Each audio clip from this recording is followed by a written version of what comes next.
পাহাড়গুলো তখনও অন্ধকারে ডুবে আছে।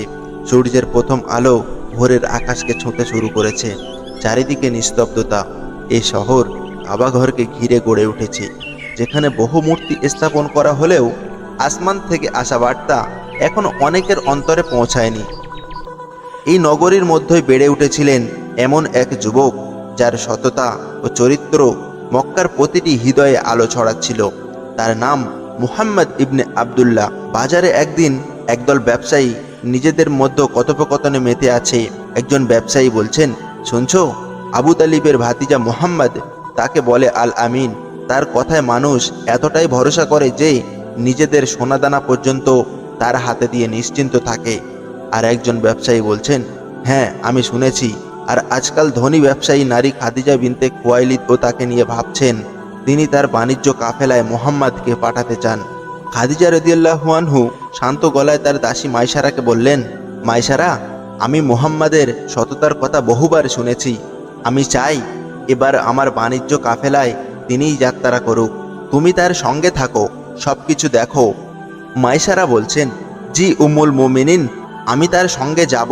মানুষ যা বলে তা সত্যি হলে নিশ্চয়ই আমাদের ব্যবসা সফল হবে। বেরিয়ে পড়েছেন কাফেলার যাত্রা। উটের কাফেলা ধীরে ধীরে মরুভূমি পেরিয়ে যাচ্ছে। মুহাম্মদ সাল্লাল্লাহু আলাইহি ওয়াসাল্লাম সামনে দাঁড়িয়ে দূরদৃষ্টি দিয়ে পথ দেখাচ্ছেন। তার পাশে মাইসারা তাকিয়ে ভাবছেন, এই মানুষটি অন্য সবার থেকে আলাদা। কোনো লাভ নেই, কোনো অহংকার নেই, তার চোখে এক অদ্ভুত প্রশান্তি। আল্লাহর কসম, আমি আগে এমন কাউকে দেখিনি। মরুভূমির পথে কাফেলা এগিয়ে যাচ্ছে। তপ্ত রোদ মাথার উপর, বালুর ঢিবি পেরিয়ে যাচ্ছে কাফেলা। মুহাম্মদ সাল্লাল্লাহু আলাইহি ওয়াসাল্লাম অগ্রভাগে দাঁড়িয়ে উটের লাগাম ধরে পথ দেখাচ্ছেন, তার মুখে প্রশান্তির ছাপ। মাইসারা ভাবছেন, তিনি সারাদিন আমাদের জন্য চিন্তা করেন, নিজের খাওয়া দাওয়া ভুলে অন্যদের জন্য পানি ও খাবার জোগাড় করেন। নিশ্চয় এ মানুষ সাধারণ কেউ নয়। এক ব্যবসায়ী কাফেলার পাশে এসে দাঁড়িয়েছেন। ব্যবসায়ী বলছেন, আল আমিন, আমরা দেখছি তুমি খুবই পরিশ্রম করছো। তুমি যদি চাও অন্যদের মতো মুনাফা থেকে বাড়তি অংশ নিতে পারো। মুহাম্মদ সাল্লাল্লাহু আলাইহি ওয়াসাল্লাম হাসি মুখে বলছেন, না ভাই, আমার কাছে যা অর্পণ করা হয়েছে আমি শুধু সেটাই ফেরত দেব। মানুষের ভরসার সাথে খেলা করা আমার কাজ নয়। মাইসারা মনে মনে বলছেন, আল্লাহর কসম, আমি সারা জীবন ব্যবসায়ীদের সাথে থেকেছি, কিন্তু এমন সৎ মানুষ দেখিনি। অন্যরা সুযোগ পেলে লোভ করে, আর এ মানুষ আল্লাহর ভয় করে সব ফিরিয়ে দেন। বাণিজ্য শেষে কাফেলা মক্কায় ফিরে এসেছে। কাফেলার ব্যবসা এত সফল হলো যে মুনাফা ছিল আগের যে কোনো বছরের চেয়ে দ্বিগুণ। মাইসারা আনন্দ ভরে খাদিজা রাদিয়াল্লাহু আনহুর কাছে এসে সব বলল। মাইসারা বলছেন, আমার মালিকানা মুহাম্মদ সত্যিই আল আমিন।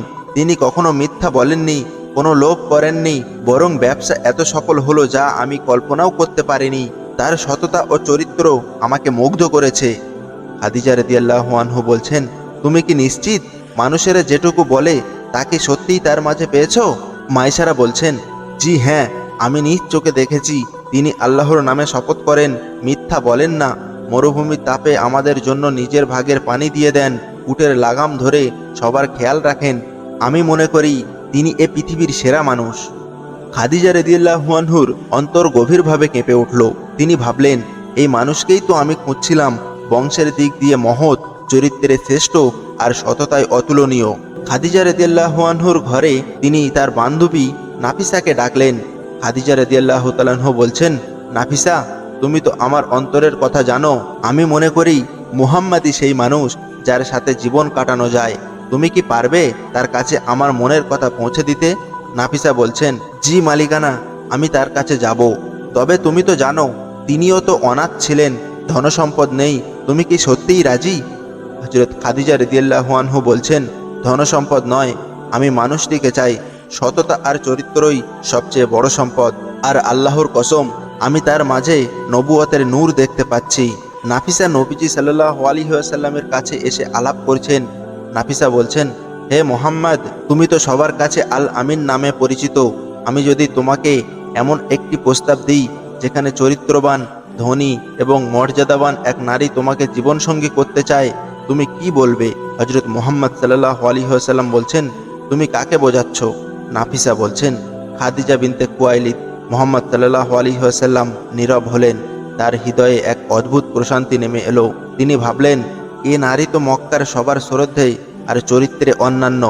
মুহাম্মদ সাল্লাল্লাহু আলাইহি ওয়াসাল্লাম বলছেন, এ প্রস্তাব আমার জন্য সম্মানের, তবে আমি আমার চাচাদের সাথে কথা বলবো, তাদের মতামত না নিয়ে আমি কোনো সিদ্ধান্ত নেব না। হযরত মুহাম্মদ সাল্লাল্লাহু আলাইহি ওয়াসাল্লামের চাচারা এই সিদ্ধান্তে রাজি হয়ে গেলেন। বিয়ের দিন মক্কায় এক শান্ত সকাল, চারিদিকে আলো ছড়াচ্ছে। আবু তালিব তার ভাতিজা মুহাম্মদ সাল্লাল্লাহু আলাইহি ওয়াসাল্লামকে নিয়ে বিয়ের আয়োজন করছেন। পরিবার ও কুরাইশের সম্মানিত ব্যক্তিরা সমবেত হয়েছেন। আবু তালিব সবার উদ্দেশ্য করে বলছেন, হে কুরাইশের সর্দারগণ, আজ আমরা এখানে এক মহৎ সম্পর্কের জন্য একত্রিত হয়েছি। আমার ভাতিজা মুহাম্মদ, যাকে তোমরা সবাই আল আমিন নামে জানো, তিনি খাদিজা বিনতে খুয়াইলিদকে বিয়ে করতে যাচ্ছেন। মুহাম্মদ এমন একজন যার সততা, চরিত্র আর বংশের মর্যাদা অদ্বিতীয়। উপস্থিত লোকেদের মধ্যে গুঞ্জন শোনা যাচ্ছে, সবাই মাথা নেড়ে সম্মতি দিচ্ছে। একজন কুরাইশি প্রবীণ বলছেন, আবু তালিব সত্য বলছেন, আমরা মুহাম্মাদের সততার সাক্ষী, তার চেয়ে ভালো পাত্র আর হতে পারে না। খাদিজা রাদিয়াল্লাহু আনহুর পরিবার থেকে একজন প্রতিনিধি দাঁড়ালেন। প্রতিনিধি বলছেন, আমরা এ প্রস্তাবে সম্মত। খাদিজা তার সম্পূর্ণ হৃদয় থেকে মুহাম্মাদকে বরণ করতে প্রস্তুত। আবু তালিব এগিয়ে আসেন। আবু তালিব এগিয়ে এসে বক্তব্য দিচ্ছেন। আবু তালিব বলছেন, আলহামদুলিল্লাহ, সমস্ত প্রশংসা আল্লাহর জন্য, যিনি আমাদেরকে ইব্রাহিমের বংশ থেকে এনেছেন, যিনি আমাদের কাবার খিদমতদার করেছেন। আজ আমি ঘোষণা করেছি, খাদিজা বিনতে খুয়াইলিদ এবং মুহাম্মদ ইবনে আবদুল্লাহ একে অপরের সাথে বিবাহ বন্ধনে আবদ্ধ হচ্ছেন। খাদিজার পক্ষ থেকে মোহরানা নির্ধারণ করা হয়েছে 20 উট এবং 400 দিরহাম। সবাই বারাকাল্লাহ বলে আনন্দ প্রকাশ করছেন। মুহাম্মদ সাল্লাল্লাহু আলাইহি ওয়াসাল্লাম বলছেন, আল্লাহকে সাক্ষী রেখে আমি এ সম্পর্ককে কবুল করলাম। খাদিজা রাদিয়াল্লাহু আনহু বলছেন, আমিও কবুল করলাম। নববিবাহিত ঘর, রাতের আবহ, নবীজি সাল্লাল্লাহু আলাইহি ওয়াসাল্লাম এবং খাদিজা রাদিয়াল্লাহু আনহু শান্তভাবে কথা বলছেন। খাদিজা রাদিয়াল্লাহু আনহু বলছেন, হে মুহাম্মদ, আমি আজ আল্লাহর কাছে কৃতজ্ঞ তুমি আমার জীবন সঙ্গী হলে। আমি জানি তুমি সাধারণ মানুষ নও, তোমার চোখে আমি সত্যের আলো দেখি। মুহাম্মদ সাল্লাল্লাহু আলাইহি ওয়াসাল্লাম বলছেন, খাদিজা, তুমি আমার জন্য আল্লাহর এক বিশেষ রহমত। আমি অনাথ ছিলাম, তুমি আমাকে সম্মান দিলে। আমি গরিব ছিলাম, তুমি আমাকে সমৃদ্ধ করলে। আমি আজীবন কৃতজ্ঞ থাকব। একদিন মুহাম্মদ সাল্লাল্লাহু আলাইহি ওয়াসাল্লাম গভীর চিন্তায় বসে আছেন। খাদিজা রাদিয়াল্লাহু আনহু এসে বসলেন। খাদিজা রাদিয়াল্লাহু আনহু বলছেন, মুহাম্মদ, তোমার মনে কি কিছু ভাবনা আছে কি? তোমাকে আজকাল চিন্তিত দেখছি। মুহাম্মদ সাল্লাল্লাহু আলাইহি ওয়াসাল্লাম বলছেন, হ্যাঁ খাদিজা, আমি রাতের আকাশের দিকে তাকালে মনে হয় আল্লাহর এক মহান রহস্য লুকিয়ে আছে। এ মূর্তিগুলো আমার অন্তর মানে না। আমি চাই সত্যের সন্ধান করতে। খাদিজা রাদিয়াল্লাহু আনহু বলছেন, যা তোমার অন্তর বলে সেটাই করো, আমি সবসময় তোমার পাশে আছি। মক্কার চারপাশ অন্ধকারে ঢেকে গেছে। পাহাড়ের চূড়ায় হীরা গুহায় নিস্তব। মুহাম্মদ সাল্লাল্লাহু আলাইহি ওয়াসাল্লাম চুপচাপ বসে আছেন। বিয়ের পরের জীবন মুহাম্মদ সাল্লাল্লাহু আলাইহি ওয়াসাল্লামের জন্য ছিল না কেবল পারিবারিক সুখে ভরা, বরং গভীর চিন্তাভাবনায় ভরা। তিনি ঘন ঘন হীরা গুহায় যেতেন। সেখানে একাকী বসে আকাশের দিকে তাকিয়ে ভাবতেন, কে এই মহাবিশ্বের স্রষ্টা? কেন মানুষ মূর্তির সামনে সেজদা করে? মুহাম্মদ সাল্লাল্লাহু আলাইহি ওয়াসাল্লাম মনে মনে বলছেন, আমার অন্তর এই মূর্তিগুলো মানে না। আসমান জমিনের স্রষ্টা অবশ্যই আছেন, তিনি মহান, একক। আমি তার ইবাদতের পথ খুঁজতে এসেছি। এদিকে খাদিজা রাদিয়াল্লাহু আনহু ঘরে বসে অপেক্ষা করছেন। তিনি জানেন তার স্বামী গুহায় গেছেন। উদ্বিগ্ন হলেও শান্ত মুখে তাকিয়ে আছেন। খাদিজা রাদিয়াল্লাহু আনহু বলছেন, মুহাম্মদ আল্লাহর জন্য এভাবে নির্জনে থাকে। আমি তাকে কখনো নিরুৎসাহিত করব না। আমি তার পাশে আছি। হেরা গুহায় হঠাৎ আকাশে আলোয় ভরে যায়। ফেরেশতা জিবরাইল আলাইহিস সালাম উপস্থিত হন। জিবরাইল আলাইহিস সালাম বলছেন, ইকরা পড়ো। মুহাম্মদ সাল্লাল্লাহু আলাইহি ওয়াসাল্লাম বলছেন, আমি তো পড়তে জানি না। জিবরাইল আবার জড়িয়ে ধরলেন, আবার বললেন, ইকরা। মুহাম্মদ সাল্লাল্লাহু আলাইহি ওয়াসাল্লাম বলছেন, আমি তো পড়তে জানি না। দ্বিতীয়বার অলিঙ্গন করার পর জিবরাইল আলাইহিস সালাম বলছেন, ইকরা বিসমি রাব্বিকাল্লাযী খালাক। তোমার রবের নামে পড়ো, যিনি সৃষ্টি করেছেন। মুহাম্মদ সাল্লাল্লাহু আলাইহি ওয়াসাল্লাম কাঁপতে কাঁপতে গুহা থেকে বের হয়ে গেছেন। মুহাম্মদ সাল্লাল্লাহু আলাইহি ওয়াসাল্লাম দৌড়ে ঘরে ফিরলেন। তার শরীর কাঁপছে। তিনি বললেন, আমাকে ঢেকে দাও, আমাকে ঢেকে দাও। খাদিজা রাদিয়াল্লাহু আনহু তাকে কাপড় দিয়ে ঢেকে দিলেন। কিছুক্ষণ পর শান্ত হলে তিনি বললেন, খাদিজা, আজ আমি অদ্ভুত কিছু দেখলাম। ভয় হচ্ছে আমার কিছু হয়ে যাবে। খাদিজা রাদিয়াল্লাহু আনহু শক্ত কণ্ঠে বললেন, না, আল্লাহর কসম, আল্লাহ কখনো আপনাকে অপমান করবেন না। আপনি আত্মীয় স্বজনকে সাহায্য করেন, মিসকিনদের পাশে দাঁড়ান, মেহমানদের সম্মান করেন, এভাবে আল্লাহ কখনো আপনাকে একা ছেড়ে দেবেন না। খাদিজা রাদিয়াল্লাহু আনহু তাকে নিয়ে গেলেন তার চাচতো ভাই ওয়ারাকা ইবনে নওফলের কাছে। নওফল বলছেন, হে মুহাম্মদ, আপনি যা দেখেছেন সেটা আল্লাহর পক্ষ থেকে ওহী। এই সেই ফেরেশতা যিনি মুসা আলাইহিসসালামের কাছে এসেছিলেন। আপনি আল্লাহর নবী হওয়ার জন্য নির্বাচিত হয়েছেন। মুহাম্মদ সাল্লাল্লাহু আলাইহি ওয়াসাল্লাম স্তব্ধ হয়ে আছেন। খাদিজা রাদিয়াল্লাহু আনহুর চোখে অশ্রু, কিন্তু আনন্দও মিশে আছে। খাদিজা রাদিয়াল্লাহু আনহু বলছেন, আমি গর্বিত যে আমার স্বামী আল্লাহর রসুল, আমি সারা জীবন আপনার পাশে থাকব। এখন মুহাম্মদ সাল্লাল্লাহু আলাইহি ওয়াসাল্লাম দিন রাত দাওয়াত দিচ্ছেন, মানুষকে আল্লাহর দিকে ডাকছেন। কুরাইশের অনেকেই বিরোধিতা করছে। এ সময় খাদিজা রাদিয়াল্লাহু আনহু ছিলেন তার প্রথম সমর্থক, প্রথম মুমিন। তিনি তার সম্পদ, মন এবং ভালোবাসা সবকিছু আল্লাহর রসুলের জন্য বিলিয়ে দিলেন। নবীজির প্রতিটি কষ্টে তিনি ছিলেন অবিচল সঙ্গী। খাদিজা রাদিয়াল্লাহু আনহু একদিন নবীজিকে বললেন, মুহাম্মদ, তুমি চিন্তা করো না, আল্লাহ তোমার সহায়ক। আমি আমার সমস্ত সম্পদ আল্লাহর রাস্তায় ব্যয় করব, তুমি শুধু দাওয়াত চালিয়ে যাও। মুহাম্মদ সাল্লাল্লাহু আলাইহি ওয়াসাল্লাম আবেগ ভরা কণ্ঠে বলছেন, খাদিজা, তুমি আমার জন্য আল্লাহর সর্বশ্রেষ্ঠ নেয়ামত। তোমার ধৈর্য আর সমর্থন ছাড়া আমি কিভাবে এই বোঝা বহন করতাম। দুজনেই কাঁদছেন। ঘরে খাদিজা রাদিয়াল্লাহু আনহু অসুস্থ হয়ে শুয়ে আছেন। নবীজি সাল্লাল্লাহু আলাইহি ওয়াসাল্লাম তার মাথার পাশে বসে আছেন। মুহাম্মদ সাল্লাল্লাহু আলাইহি ওয়াসাল্লাম বলছেন, খাদিজা, তুমি আমার সবথেকে বড় শক্তি ছিলে, তোমার ছাড়া আমার জীবন কেমন হবে। খাদিজা রাদিয়াল্লাহু আনহু বলছেন, হে আল্লাহর রসুল, তুমি চিন্তা করো না, আল্লাহ তোমার সহায়ক। আমি তো শুধু একজন বান্দা, আমার জীবন তোমার জন্যই ছিল, আল্লাহর পথে ছিল। এখন আমি আল্লাহর কাছে যাচ্ছি। নবীজি সাল্লাল্লাহু আলাইহি ওয়াসাল্লাম চোখের পানি মুছতে মুছতে বললেন, খাদিজা, আল্লাহ তোমাকে জান্নাতের মুক্তার ঘরে স্থান দেবেন, যেখানে কোনো কষ্ট থাকবে না। খাদিজা রাদিয়াল্লাহু আনহু শান্তভাবে ইন্তেকাল করলেন। নবীজি সাল্লাল্লাহু আলাইহি ওয়াসাল্লামের চোখ ভিজে গেল। এই বছরকে বলা হয় আমুল হুজন, দুঃখের বছর। কারণ এই বছরে নবীজি সাল্লাল্লাহু আলাইহি ওয়াসাল্লাম হারালেন প্রিয় দুই সহায়ক, আবু তালিব ও খাদিজা রাদিয়াল্লাহু আনহুকে। নবীজি সাল্লাল্লাহু আলাইহি ওয়াসাল্লাম মদিনার পথে সহচরদের সাথে হাঁটছেন। সাহাবারা লক্ষ্য করছেন তিনি নিশ্চয়ই কষ্টে আছেন। আবু বকর রাদিয়াল্লাহু আনহু বলছেন, হে আল্লাহর রসুল, আমি জানি খাদিজা আপনাকে কত ভালোবাসতেন। আল্লাহ তার উপর রহম করুক, তবে আপনি একা কষ্টে থাকবেন না। মুহাম্মদ সাল্লাল্লাহু আলাইহি ওয়াসাল্লাম বলছেন, আবু বকর, খাদিজার মতো আর কেউ নেই। তিনি প্রথম আমাকে বিশ্বাস করেছিলেন, প্রথম আমার জন্য সবকিছুই ত্যাগ করেছিলেন। নবীজি সাল্লাল্লাহু আলাইহি ওয়াসাল্লাম ঘরে একা বসে আছেন। একদিন এক মহিলা সাহাবিয়া আসলেন।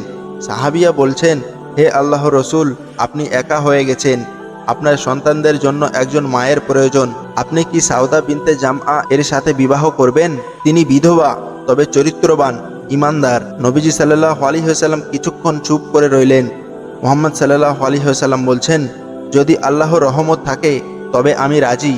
আমি চাই আমার সন্তানদের জন্য একজন স্নেহশীল মা থাকুক। এইভাবে সাউদা রাদিয়াল্লাহু আনহু এর সাথে বিবাহ হলো। তিনি নবীজি সাল্লাল্লাহু আলাইহি ওয়াসাল্লামের সন্তানদের মা হয়ে উঠলেন, স্নেহ দিয়ে তাদের দেখাশোনা করলেন। একদিন আবু বকর রাদিয়াল্লাহু আনহু ঘরে এসে নবীজিকে বললেন, হে আল্লাহর রসুল, আপনি আমার মেয়ে আয়েশার সাথে বিবাহ করলে আমি সম্মানিত হব। মুহাম্মদ সাল্লাল্লাহু আলাইহি ওয়াসাল্লাম হাসি মুখে বলছেন, আবু বকর, এটা আল্লাহর পক্ষ থেকে হলে আমি রাজি। আয়েশা রাদিয়াল্লাহু আনহু অল্প বয়সে ছিলেন, কিন্তু পরবর্তীতে তিনি নবীজির প্রিয়তমা স্ত্রী হলেন এবং জ্ঞান ও হাদিসের মাধ্যমে উম্মাহকে উপকৃত করলেন। একাধিক বিবাহের পিছনে কারণ, নবীজি সাল্লাল্লাহু আলাইহি ওয়াসাল্লামের প্রতিটি বিবাহ ছিল আল্লাহর হিকমতের অংশ। কেউ ছিলেন বিধবা, যাদের তিনি আশ্রয় দিলেন। কেউ ছিলেন ইসলাম প্রচারের জন্য গুরুত্বপূর্ণ পরিবার থেকে, যাতে ইসলামের বার্তা ছড়িয়ে যায়। কেউ ছিলেন জ্ঞানী, যাদের মধ্যে উম্মাহ শিক্ষা পেল। নবীজি সাল্লাল্লাহু আলাইহি ওয়াসাল্লাম কখনো কামনা বাসনায় বিয়ে করেননি, বরং আল্লাহর নির্দেশে বিয়ে করেছেন। নবীজি সাল্লাল্লাহু আলাইহি ওয়াসাল্লাম একদিন সাহাবাদের সামনে দাঁড়িয়ে বললেন, আমার স্ত্রীগণ তোমাদের মায়েদের মতো, তারা উম্মাহর মা, তাদের সম্মান করবে, তাদের অপমান করবে না। সাহাবারা একসাথে উত্তর দিলেন, জি রাসূলুল্লাহ সাল্লাল্লাহু আলাইহি ওয়াসাল্লাম। মদিনায় নবীজি সাল্লাল্লাহু আলাইহি ওয়াসাল্লামের নিকট ওমর ইবনে খাত্তাব রাদিয়াল্লাহু আনহু এসেছেন। তার মেয়ে হাফসা রাদিয়াল্লাহু আনহুর স্বামী মারা যাওয়ার পর বিধবা হয়ে গেছেন। ওমর রাদিয়াল্লাহু আনহু বলছেন, হে আল্লাহর রসুল, আমার মেয়ে হাফসা এখন একা হয়ে গেছে, তার জন্য আমি একজন উপযুক্ত স্বামী খুঁজছি, আপনি কি তাকে গ্রহণ করবেন? নবীজি সাল্লাল্লাহু আলাইহি ওয়াসাল্লাম কিছুক্ষণ চিন্তা করে নরম কণ্ঠে বললেন, ওমর, আল্লাহ চাইলে হাফসা আমার ঘরে আসবেন, তিনি ধৈর্যশীল হবেন, উম্মাহর মা হবেন। এইভাবে হাফসা রাদিয়াল্লাহু আনহু নবীজি সাল্লাল্লাহু আলাইহি ওয়াসাল্লামের গৃহে আসেন। তিনি ছিলেন কুরআন শিক্ষায় অগ্রগামী, কুরআনের আয়াত লিখে রাখতেন, তার দ্বারাই কুরআন সংরক্ষণের কাজে বড় ভূমিকা রাখা হয়। একদিন নবীজি সাল্লাল্লাহু আলাইহি ওয়াসাল্লামের কাছে সাহাবারা বললেন, উম্মে সালমা রাদিয়াল্লাহু আনহু বিধবা হয়ে গেছেন, তার স্বামী শহীদ হয়েছেন। সাহাবারা বলছেন, হে আল্লাহর রসুল, উম্মে সালমা খুব জ্ঞানী, ধৈর্যশীল নারী, আপনি কি তাকে আশ্রয় দেবেন? মুহাম্মদ সাল্লাল্লাহু আলাইহি ওয়াসাল্লাম বলছেন, আমি জানি তিনি সত্যিই উত্তম নারী, আমি তার সন্তানদেরও দেখভাল করব। উম্মে সালমা বলছেন, আমি একজন বিধবা, বয়সে বড়, সন্তানও আছে, আমি কি রসুলুল্লাহর উপযুক্ত হব? মুহাম্মদ সাল্লাল্লাহু আলাইহি ওয়াসাল্লাম বলছেন, তুমি জানো না আল্লাহ তোমাকে আমার জন্য বেছে নিয়েছেন, তুমি আমার ঘরের শুধু স্ত্রী নও, উম্মাহর মা হবেন। উম্মে সালমা রাদিয়াল্লাহু আনহু ছিলেন সাহসী, বুদ্ধিমতী। নবীজির অনেক সিদ্ধান্তে তিনি পরামর্শ দিতেন। হুদাইবিয়ার সন্ধির সময় তার উপদেশ নবীজি সাল্লাল্লাহু আলাইহি ওয়াসাল্লাম গ্রহণ করেছিলেন। নবীজি সাল্লাল্লাহু আলাইহি ওয়াসাল্লামের দত্তক পুত্র জায়েদ ইবনে হারিসা প্রথমে জয়নবকে বিয়ে করেছিলেন, পরে তালাক হয়। এরপর আল্লাহর নির্দেশে নবীজি সাল্লাল্লাহু আলাইহি ওয়াসাল্লাম জয়নবকে বিয়ে করলেন। এই বিয়ে ছিল আল্লাহর হিকমতের অংশ। আরব সমাজে দত্তক পুত্রকে নিজের আসল পুত্রের মতো ধরা হতো। আল্লাহ এ প্রথা ভাঙতে চাইলেন, তাই নবীজি সাল্লাল্লাহু আলাইহি ওয়াসাল্লামকে নির্দেশ দিলেন জয়নবকে বিবাহ করার। জয়নব রাদিয়াল্লাহু আনহু বলছেন, এটা আল্লাহর আদেশ, আমি গর্বিত যে আল্লাহ আমাকে রসুলের স্ত্রী বানালেন। বনু মুত্তালিক যুদ্ধের পর বহু বন্দী মুসলমানদের হাতে আসে, তাদের মধ্যে ছিলেন প্রধানের কন্যা জুয়াইরিয়া রাদিয়াল্লাহু আনহু বলছেন, হে রসুলুল্লাহ, আমি মুক্তি চাই, আপনি যদি চান আমাকে দাসত্ব থেকে মুক্তি করুন। মুহাম্মদ সাল্লাল্লাহু আলাইহি ওয়াসাল্লাম বলছেন, তুমি কি আমার স্ত্রী হতে রাজি হবে? জুয়াইরিয়া রাদিয়াল্লাহু আনহু বলছেন, হে রসুলুল্লাহ, এ তো আমার জন্য সম্মানের চূড়া। যখন নবীজি সাল্লাল্লাহু আলাইহি ওয়াসাল্লাম তাকে বিয়ে করলেন, মুসলিমরা বলল, এখন তিনি নবীর শ্বশুরবাড়ির আত্মীয়, তাই শত শত বন্দীকে মুক্তি দিয়ে দিল। এই বিয়ের মাধ্যমে পুরো গোত্র ইসলাম গ্রহণ করল। খায়বারের যুদ্ধে ইহুদি গোত্রের এক অভিজাত কন্যা সোফিয়া বন্দী হলেন। মুহাম্মদ সাল্লাল্লাহু আলাইহি ওয়াসাল্লাম বলছেন, সোফিয়া, তুমি চাইলে আমি তোমাকে মুক্তি দিয়ে তোমার পরিবারে ফিরিয়ে দেব, আর চাইলে তুমি আমার স্ত্রী হতে পারো। সোফিয়া রাদিয়াল্লাহু আনহু কাঁদতে কাঁদতে বলছেন, আমার পরিবার শেষ হয়ে গেছে, আপনিই আমার আশ্রয়, আমি আপনার স্ত্রী হতে চাই। সোফিয়া রাদিয়াল্লাহু আনহু ছিলেন ইহুদি গোত্র থেকে, কিন্তু ইসলাম গ্রহণ করে নবীজির গৃহে প্রবেশ করলেন। তিনি উম্মাহর মা হয়ে উঠলেন। মিশরের শাসক নবীজি সাল্লাল্লাহু আলাইহি ওয়াসাল্লামের কাছে উপহার পাঠালেন। তার মধ্যে ছিল এক খ্রিস্টান দাসী নারী মরিয়া কিপ্তিয়া। মরিয়া ইসলাম গ্রহণ করেন এবং নবীজির ঘরে বিশেষ মর্যাদা পান। তার থেকেই জন্ম নেন নবীজির প্রিয় পুত্র ইব্রাহিম, যদিও অল্প বয়সে তিনি ইন্তেকাল করেন। একদিন সাহাবারা দেখলেন নবীজি সাল্লাল্লাহু আলাইহি ওয়াসাল্লাম রাত কাটাচ্ছেন, বিভিন্ন স্ত্রীর ঘরে পালা করে সমান সময় দিচ্ছেন।